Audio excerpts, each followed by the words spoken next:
Right now, deep inside your brain, your pituitary gland is shriveling, and the endocrinologists who built entire careers studying it admit they cannot stop it.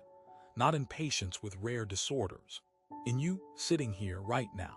And by the end of this, you'll know the one thing high performers do to interrupt it before it quietly dismantles everything they've built. Most people have never given this structure a second thought. It's pea-sized, tucked into the base of your skull like something forgotten. But the pituitary, your brain's master gland, runs almost every system that makes you feel like yourself. Your energy, your drive, your ability to recover from stress, your memory, the hormones that regulate how sharp you feel at 2 p.m. and how deeply you sleep at midnight. The pituitary controls all of it, and it's shrinking, not metaphorically. Under standard MRI, chronic stress measurably reduces pituitary volume. The research has been sitting in endocrinology journals for years. It just never made it to you. That's the part nobody publishes. We'll get to how high performers interrupt this. But first, you need to see exactly what's happening inside you right now. Here's the process, and it's visual. Your brain registers a stressor, a deadline, a conflict, a device notification at 11 p.m. Your hypothalamus fires. It sends a chemical signal directly down to the pituitary like a lit fuse. The pituitary responds immediately. It dumps a burst of ACTH, your body's alarm hormone, into your bloodstream. That signal races to your adrenal glands. Cortisol floods your system within minutes. That's the design. Threat detected, alarm sent, response deployed. It should turn off when the threat passes, but it doesn't turn off. Because modern stress isn't a predator that leaves. It's a phone that never goes quiet, an inbox that resets every morning. A brain that learned to treat low-grade dread as a permanent background condition. So the fuse keeps burning, the pituitary keeps firing, and tissue that was never designed for sustained output begins to compress. You can't feel it.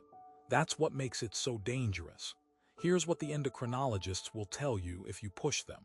They can measure the compression. They can watch pituitary volume decline on longitudinal scans. They can track the hormonal dysregulation that follows blunted cortisol awakening response, flattened growth hormone pulses, suppressed recovery signaling. They can name every stage of the collapse. What they cannot do is give you a pill that reverses structural volume loss in a functioning gland under active stress load. The interventions they have: hormone replacement, lifestyle directives, treat the downstream effects, not the upstream cause.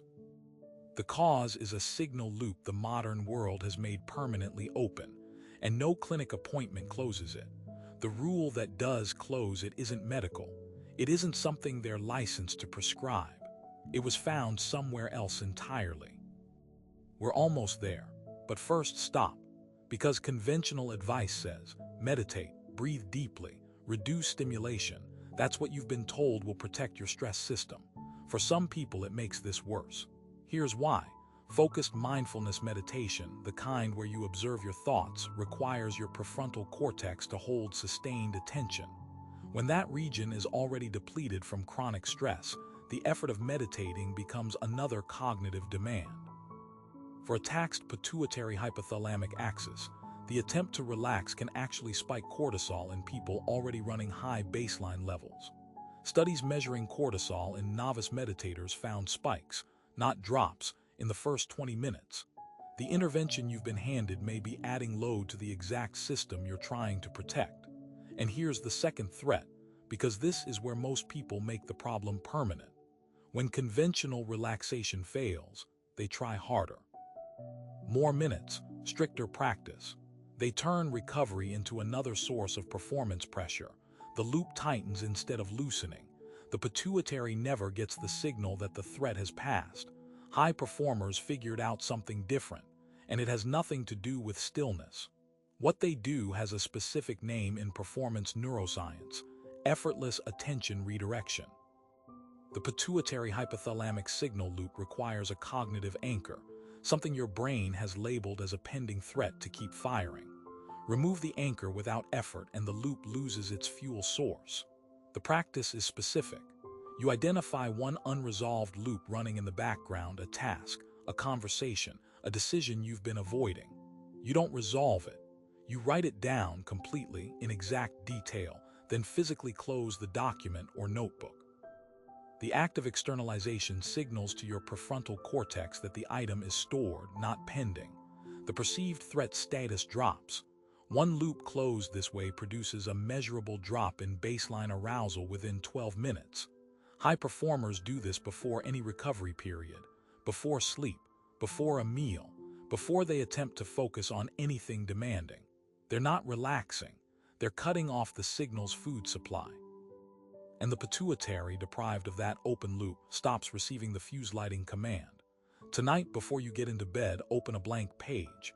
Write down every open loop you're carrying, every incomplete task, every deferred decision, every conversation that ended without resolution. Get specific, vague entries don't close the loop. Then close the page. Physically shut it. You are not solving anything. You are telling your hypothalamus that nothing requires a threat response right now. Do this for 7 nights. Watch what happens to your sleep depth and your 2 p.m. energy. Then tell me you feel the same, but the pituitary isn't working alone. There's another structure, sitting directly above it, that has been dysregulated even longer. It's the one issuing the original command, and the damage it's doing started earlier than any stress you're currently aware of. That one is next.